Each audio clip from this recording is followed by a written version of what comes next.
তো এই যে ঘরটা দেখছেন এখানে আমরা আগে ভিডিও করতাম, কিন্তু এখন কিছুদিন ধরে এই ঘরটাতে আমাদের হবিসই করে। দেখবেন বাবা মা মারা গেলে সন্তানরা মানে ঘরের ভিতর দরজা লাগিয়ে খায়। তো এই ঘরটার ভিতরে দরজা লাগিয়ে বাবা কাকারা খায়।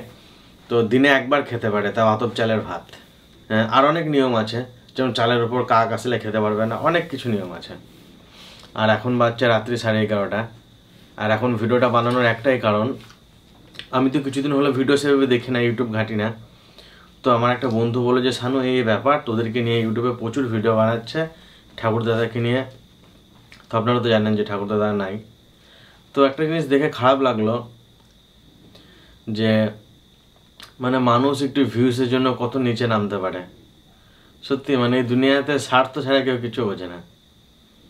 যারা আমাদেরকে একদম পছন্দ করতো না, আমাদের দেখতে পারতো না, আমাদেরকে নিয়ে প্রচুর খারাপ ভিডিও বানাতো, উল্টো পাল্টা হ্যানত্যান বলতো, তারা কি করছে, আমাদের পুরানো ভিডিওগুলো ডাউনলোড করে ছেড়ে দিচ্ছে। ঠাকুরদাদার এটা লাস্ট খাওয়া, ঠাকুরদাদার ছেলের সঙ্গে লাস্ট দেখা, ঠাকুরদাদা শানুকে কি বলেছিল, ঠাকুরদাদার কি ইচ্ছা ছিল, ঠাকুরদার লাস্ট ইলিশ মাছ খাওয়া, মানে আমাদের পুরানো ভিডিওগুলো সব ডাউনলোড করে ছেড়ে দিচ্ছে। তো একটা ভিডিও বানাতে অনেক কষ্ট করতে হয়। হয়তো আপনারা দেখেন ক্যামেরাতে বা ভিডিওতে 8 মিনিটে 10 মিনিট হয়ে যাচ্ছে, ইজি হেসে খেলে বেড়াচ্ছে, ভিডিও হয়ে যাচ্ছে, কিন্তু অতটা সহজ নয়। যদি অতটাই সহজ হতো, এখন প্রতিটা বাড়িতে দেখবেন ইউটিউব চ্যানেল, প্রত্যেকটা বাড়িতে এখন ইউটিউব চ্যানেল। তো প্রত্যেকটা বাড়িতেই মানে সবাই সব কাজ বাজ দিয়ে ইউটিউবই করতো, যদি জিনিসটা এতটাই সহজ হতো।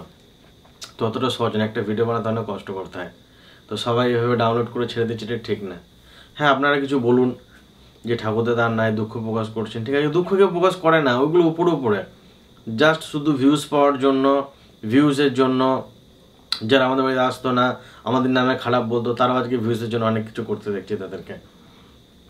তো তারা একদম ভালোবাসে না, তারা স্বার্থের জন্য দেখছে যে ঠাকুরদাদাকে সবাই অনেক ভালোবাসে, ঠাকুরদাদাকে নিয়ে ভিডিও করলে অনেক ভিউজ হবে, তো সেই জন্য ভিডিও বানাচ্ছে, আমাদের পুরানো ভিডিওগুলো ছাড়ছে যেগুলো আমরা ছেড়ে রেখেছি আগে। তো এটা ঠিক না, এভাবে করবেন না। একটা ভিডিও বানাতে অনেক কষ্ট হয়। আমি দেখে অবাক, এক একটা চ্যানেলে 5টা 6টা 7টা 8টা করে ভিডিও ছেড়ে রেখেছে ঠাকুরদাদাকে নিয়ে। আমাদের কী করছে বলুন তো, পুরো ভিডিওটাকে ডাউনলোড করে ছেড়ে দিচ্ছে। খারাপ কোথায় লাগে জানেন, মানে অনেকে আছে সহজ সরল মানুষ, গ্রামে থাকে, বোঝে না অতটা ইউটিউবের ব্যাপারে, মানে লোগো দেখে বুঝতে পারে না যে কাদের ভিডিও এটা। তো অনেকে কী করছে, সেম থাম্বনেল দিচ্ছে, সেম ভিডিও ডাউনলোড করে ছেড়ে দিচ্ছে। এবার সবাই কি ভাবছে বলুন তো, মানে অনেক লোক দেখছে, অনেকে যে ওই ভিডিওতে কমেন্ট করেছে, তারা কি ভাবছে, সহজ সরল মানুষগুলো, যে ভিডিওটা আমি ছেড়েছি বা আমরাই ছেড়েছি, তারা ওইখানে যে কমেন্ট করছে, আমাদের জন্য দুঃখ প্রকাশ করছে, কিন্তু ওই ভিডিওগুলো আমরা ছাড়ি নাই। আমি শুধু একটা রান্নার ভিডিও ছেড়েছি, আমি কোনো ভিডিওই বানাইনি এতদিনে। তো একটা ভিডিও ছেড়েছি, সেটা আমি 10-12 দিন আগে বানিয়েছিলাম। তো সেই ভিডিওটা আমার রেডি ছিল, তো যার কারণে আমি আজকে ভিডিওটা ছেড়েছিলাম। আমার একটা ভিডিও আপনারা জানতে চেয়েছিলেন কী হয়েছে কমিউনিটি পোস্ট দেওয়ার পর, আপনাদের জানানো উচিত, আপনার একটা ফ্যামিলির মতন।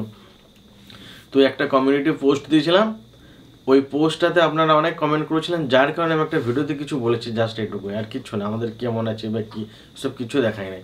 কী হয়েছিল সেদিন রাত্রে, কীভাবে ঠাকুরদাদা মারা গেল, আমি শুধু সেটাই বলেছিলাম। তো এবার সবাই কী করছে, আমরা তো কোনো ভিডিও ছাড়ি নাই, সবাই আমাদের পুরানো ভিডিওগুলো ডাউনলোড করে ছাড়ছে, এটা ঠিক না। তো এগুলো খারাপ লাগে, অনেকে খারাপ কমেন্টও করছে ভিডিওগুলোর মধ্যে, যা হচ্ছে না হচ্ছে, মানে ওইটা আমাদের উপর এফেক্ট পড়ছে।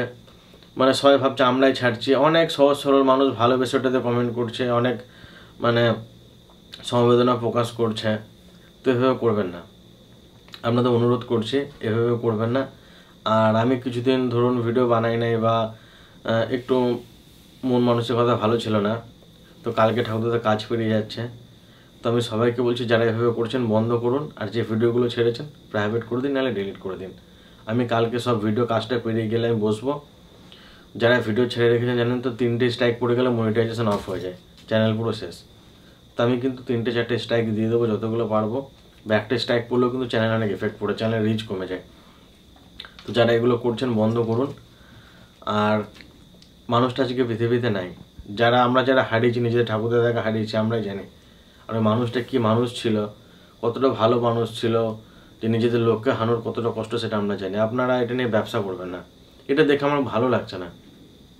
মানে আমার হট করে দেখে মাথাটা খারাপ হয়ে গেল, পুরো ভর্তি করে দিয়েছে ভিডিও ছেড়ে ছেড়ে, মানে একদম যাচ্ছে তাই অবস্থা। মানুষ মানে ইউটিউবটা এমন জিনিস হয়ে গিয়েছে, মানুষ একটু ভিউজের জন্য এতটা নিচে নামতে পারে, মানে চিন্তা করা যাবে না। মানে একটু ভিউজ পাওয়ার জন্য যে কত কিছু করছে তার ঠিক নাই।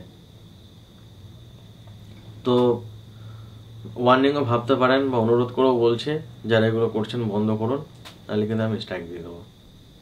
আর কিছু বলার থাকবে না, আমি আর কোনো ওয়ার্নিং দেবো না, কিছু দেবো না। 24 ঘন্টার মধ্যে যারা যারা এগুলো করেছেন বন্ধ করুন, ভিডিওগুলো ডিলিট করুন, নাহলে প্রাইভেট করুন। এগুলো আমার ভালো লাগছে না। আমাকে অনেকে বলছেন এগুলো ঠিক না, একটা ভিডিও অনেক কষ্ট করে ভিডিও বানাতে হয়, আপনারা এইভাবে বাড়িতে বসে বসে ভিডিওগুলো ডাউনলোড করে ছেড়ে দেবেন, এটা কিন্তু ঠিক না। নিজেরা কন্টেন্ট বানান, নিজেরা ভালো ভিডিও বানান, অবশ্যই লোক আপনাদের ভালোবাসবে।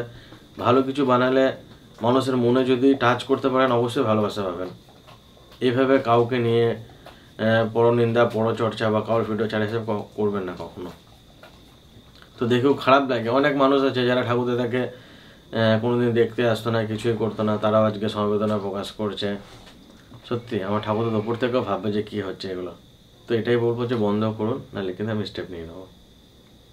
এটার জন্য আজকে ভিডিওটা বানানো এত রাত্রে, কারণ আমার এগুলো দেখে মাথাটা পুরো গরম হয়ে গিয়েছিল। তো আপনাদের কি মতামত অবশ্যই জানাবেন।